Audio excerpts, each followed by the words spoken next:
Hello बच्चों, नमस्कार। जैसा कि आप लोग जानते हैं, पिछले दिनों हम लोग जो अध्ययन कर रहे थे वो पास्ट इंडेफिनिट टेंस था।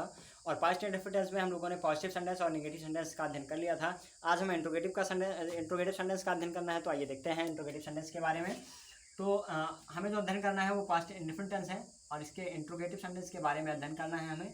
ठीक है, तो आइए देखते हैं इंट्रोगेटिव सेंटेंस। ठीक बच्चों, इंट्रोगेटिव सेंटेंस के बारे में आपको अध्ययन करना है। सबसे पहले बात कर लेते हैं फर्स्ट टाइप की, जिसको हम लोग एस आर नो टाइप के नाम से भी जानते हैं। किस नाम से? S R no type.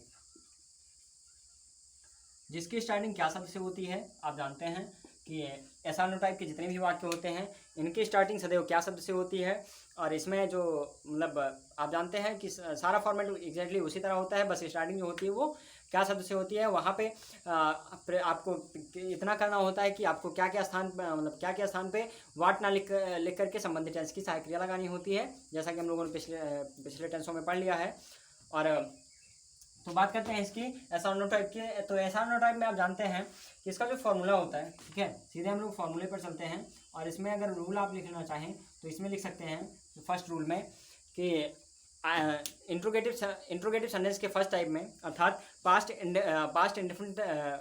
Indefinite tense के इंट्रोगेटिव सेंटेंस के फर्स्ट टाइप में आए हुए क्या शब्द के लिए वाट का प्रयोग ना करके संबंधित टेंस की, अर्थात पास्ट जिस भी टेंस का सेंटेंस रहेगा उस टेंस की आपको सहायक क्रिया लगानी है।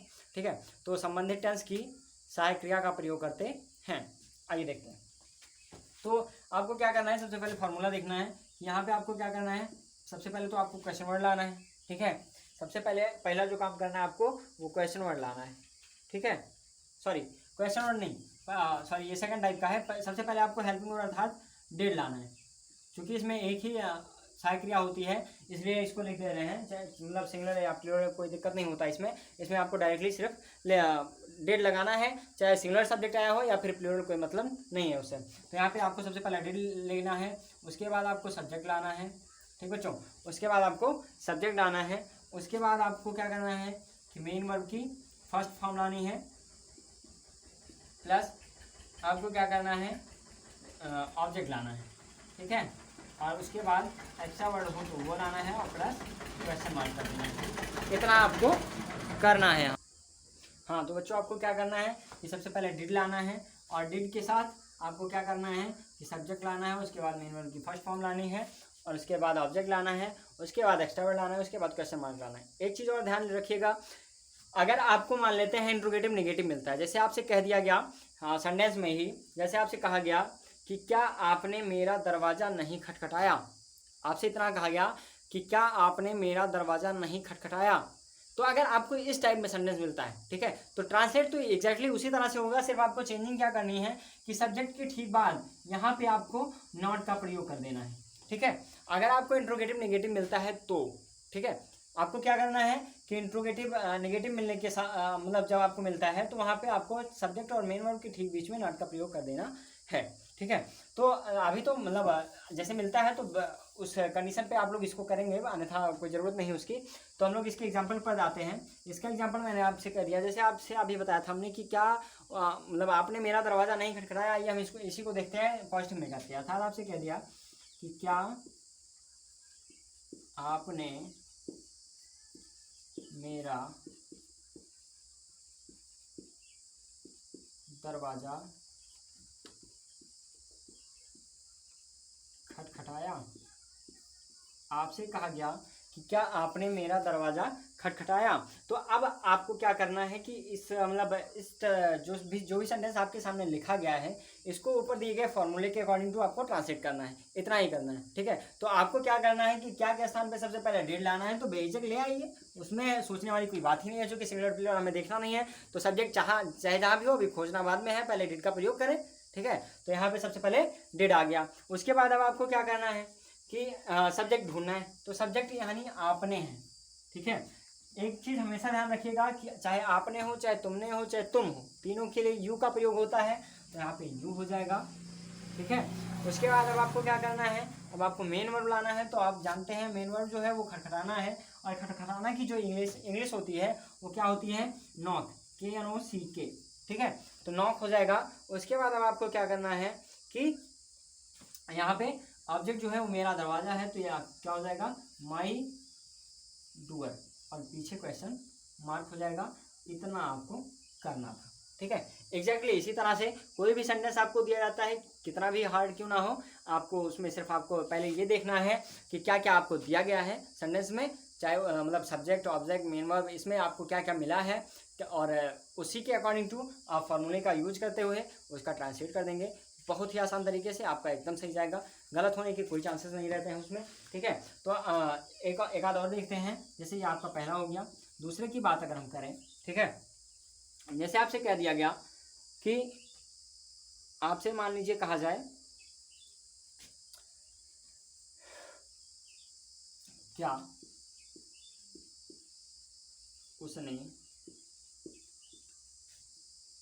भोजन पकाया। आपसे कहा गया कि क्या उसने भोजन पकाया, ये सेंटेंस आपको दिया गया। अब आपको क्या करना है, इसका ट्रांसलेट करना है। तो इसका ट्रांसलेट करने के लिए आप जानते हैं, आपको बहुत ही सिंपल फॉर्म में, जैसे कि ऊपर फॉर्मूला लिखा गया है, उसी फॉर्मूले के अकॉर्डिंग टू आपको ट्रांसलेट करना है और कुछ नहीं करना है, ठीक है। तो फॉर्मूले के अकॉर्डिंग टू अगर आप ट्रांसलेट करते हैं तो सबसे पहले आपको बिना कुछ सोचे समझे डिड का प्रयोग करना है, तो यहाँ पे डिड हो गया। उसके बाद अब आपको क्या करना है कि आपको हेल्पिंग और सॉरी आप क्या ढूंढना है, सब्जेक्ट ढूंढना है, ऑब्जेक्ट ढूंढना है, मेन वर्ब ढूंढना है।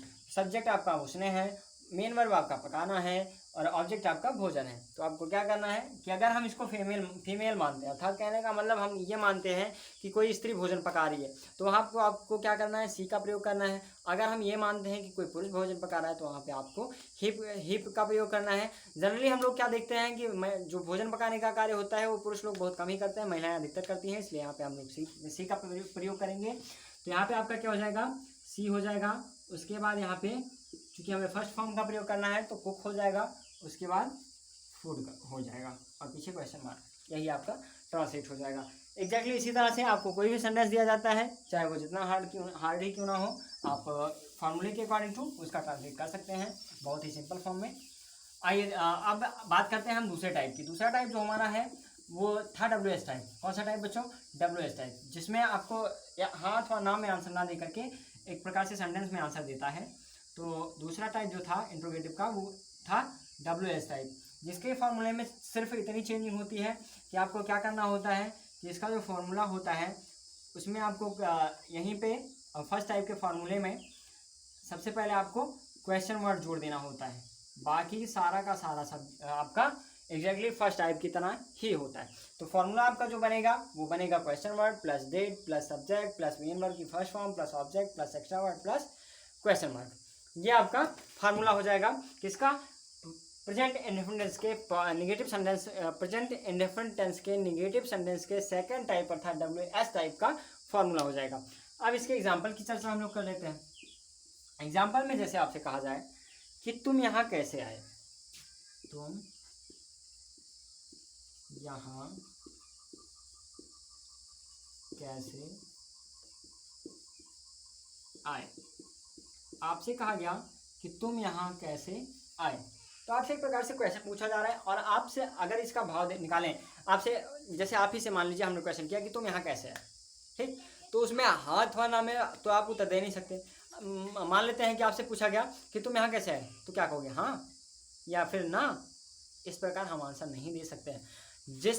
जैसे भी आया होगा वह व्यक्ति वो आपसे बताएगा कि नहीं मैं यहाँ साइकिल से आया, तो आपका एक पूरा सेंटेंस में आंसर मिल रहा है, ठीक है। तो जब इस टाइप में आपको आंसर मिलता है तो उसको हम लोग WH टाइप के नाम से जानते हैं, और WH टाइप के आंसर मतलब नाम से जानने के साथ साथ अब इसका जो ट्रांसलेट करेंगे वो दिए गए फॉर्मूले के अकॉर्डिंग टू करेंगे। फॉर्मूला आपके सामने लिखा है।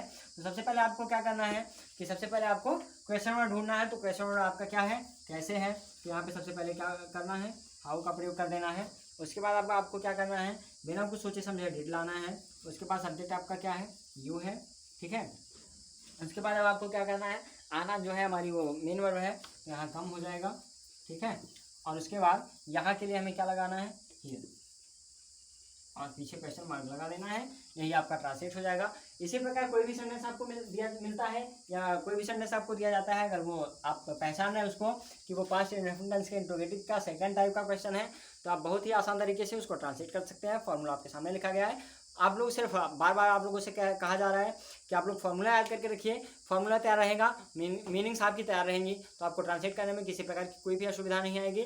और कोई भी सेंटेंस आपको ट्रांसलेट करने में अगर किसी प्रकार की असुविधा आती है तो आप लोग निसंकोच कमेंट कर सकते हैं, ठीक है। या फिर संबंधित नंबर पे व्हाट्सएप भी करके आप लोग जो है अपना क्वेश्चन, अपना सेंटेंस पूछ सकते हैं, ठीक है। तो निसंकोच आप लोग इसका ट्रांसलेट कीजिए। किसी प्रकार की कोई भी असुविधा होती है तो आप लोग निसंकोच उससे पूछिए, आप लोग को बताया जाएगा, ठीक है। और तो कोई भी प्रॉब्लम आने पर आप लोग निश्चिंत होकर कमेंट कर सकते हैं या फिर विद्यालय के नंबर पर संपर्क करके पूछ सकते हैं। इसी प्रकार आपको कोई भी आपको सेंटेंस दिया जाता हो, ठीक है, जैसे आइए देखते हैं, का सेंटेंस और देख लेते हैं। जैसे आपसे कह दिया जाए कि मान लेते हैं आपसे कहा गया, एग्जाम्पल नंबर 2 में, ये आपका फर्स्ट था, ठीक है। आपसे कहा गया कि वह यहाँ क्यों नहीं, सॉरी, वह यहाँ क्यों आया, ठीक है। आपसे कहा गया कि वह यहाँ क्यों आया, तो अब आपको क्या करना है, सीधे सबसे पहले आप क्वेश्चन वर्ड ढूंढना है, तो क्वेश्चन वर्ड लाइए वाई। उसके बाद अब आपको क्या करना है, डिड का प्रयोग करना है। उसके बाद आपको सब्जेक्ट लाना है, तो ही हो गया। उसके बाद कम, उसके बाद ही क्वेश्चन मार्क, ठीक है। तो इस टाइप में कोई भी एग्जाम्पल मिलता है तो आप बहुत ही आसान तरीके से फॉर्मूले के अकॉर्डिंग टू उसका ट्रांसलेट कर सकते हैं, किसी प्रकार की असुविधा नहीं होती है, ठीक है। तो आपको इस टाइप में कोई भी सेंटेंस मिलेगा, आप लोग ट्रांसलेट कीजिएगा। अगर किसी प्रकार की असुविधा होती है आप लोगों को ट्रांसलेट करने में तो आप लोग निसंकोच होकर कमेंट कर सकते हैं, आप लोग बताया जाएगा। आज के लिए इतना ही, मिलते हैं अगले दिन अगली वीडियो के साथ, धन्यवाद।